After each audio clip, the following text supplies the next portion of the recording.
Corporation పదవులపై గంపెడు ఆశ పెట్టుకున్న హస్తం నేతలకు మరికొద్ది రోజులు వెయిటింగ్ తప్పడం లేదు.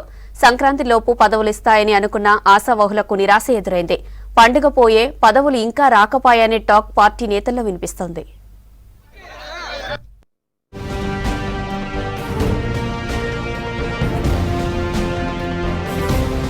రాష్ట్రంలో కాంగ్రెస్ అధికారంలోకి వచ్చాక బీఆర్ఎస్ సర్కారు హయాంలో భర్తీ చేసిన కార్పొరేషన్ పదవులు ఖాళీ అయ్యాయి. 80కి పైగా వివిధ కార్పొరేషన్ చైర్మన్ పదవులు భర్తీ చేయాల్సి ఉంది. సంక్రాంతిలోపు నామినేటెడ్ పదవుల్ని భర్తీ చేస్తామని డిసెంబర్లో జరిగిన పీఏసీ సమావేశంలో సీఎం రేవంత్ హామీ ఇచ్చారు. పార్టీ కష్టకాలంలో పనిచేసిన నేతలతో పాటు అసెంబ్లీ ఎన్నికల్లో టికెట్ త్యాగం చేసిన వారికి ప్రాధాన్యత ఇస్తామన్నారు. దీంతో తమకు ప్రాధాన్యత దక్కుతుందనే ఆశలు పెట్టుకున్నారు హస్తం లీడర్స్.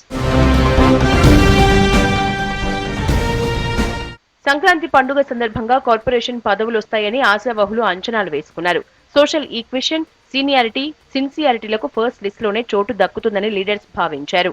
అటు మొదటి విడతలో 30 లోపు కార్పొరేషన్ పదవుల భర్తీ ఉంటుందనే టాక్ వినిపించింది. కానీ పండుగ అయిపోయినా పదవుల పంపకం జరగకపోవడంతో ఆశావహుల ఆశలకు బ్రేక్ పడినట్లయింది. వాస్తవానికి సంక్రాంతి పండుగకు ముందే 30 వరకు కార్పొరేషన్ పదవుల భర్తీకి సీఎం రేవంత్ కసరత్తు చేశారు. మంత్రులు, పార్టీలోని సీనియర్ నేతలు తమ అనుచరులకు పదవులు ఇప్పించుకునేందుకు ప్రయత్నాలు జరిగాయి. కొందరు ఆశావహులు, పార్టీ అనుబంధ సంఘాల నేతలు పదవుల కోసం ఏఐసీసీ నేతలతో సిఫార్సులు చేపించారు. పదవుల భర్తీపై CM Revanth last week Delhi వెళ్లి ఏఐసీసీ పెద్దల ఆమోదం కూడా తీసుకున్నట్లు తెలుస్తోంది. అయితే మొదటి విడతలో ఎవరెవరికి ఇవ్వాలనే దానిపై స్పష్టత రాకపోవడంతోనే కార్పొరేషన్ పదవుల భర్తీ ఆగినట్లు సమాచారం. కార్పొరేషన్ పదవుల్లో కీలకమైన civil supply corporation chairman, RTC chairman, tourism chairman, state warehousing corporation కోసం నేతల్లో పోటీ ఉన్నట్లు తెలుస్తోంది.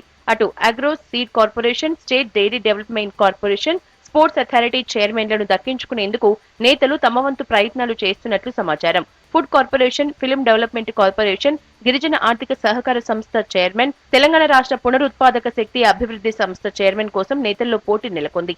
అటు రాష్ట్ర వైద్య మౌలిక సదుపాయాల కల్పన సంస్థ, రాష్ట్ర టెక్నాలజీ సర్వీస్, తెలంగాణ రాష్ట్ర ఖనిజ అభివృద్ధి సంస్థ చైర్మన్ తో పాటు Kakatiya urban development authority chairman పదవుల కోసం చాలా మంది పోటీ పడుతున్నారు. సీఎం రేవంత్ విదేశీ టూర్లో ఉండటంతో కార్పొరేషన్ పదవుల భర్తీకి కాస్త ఆలస్యమైంది. డావోస్ టూర్ ముగించుకుని వచ్చాకే సీఎం స్టేట్లోనే నామినేటెడ్ పదవుల భర్తీ ఉండే ఛాన్స్ ఉన్నట్లు తెలుస్తోంది.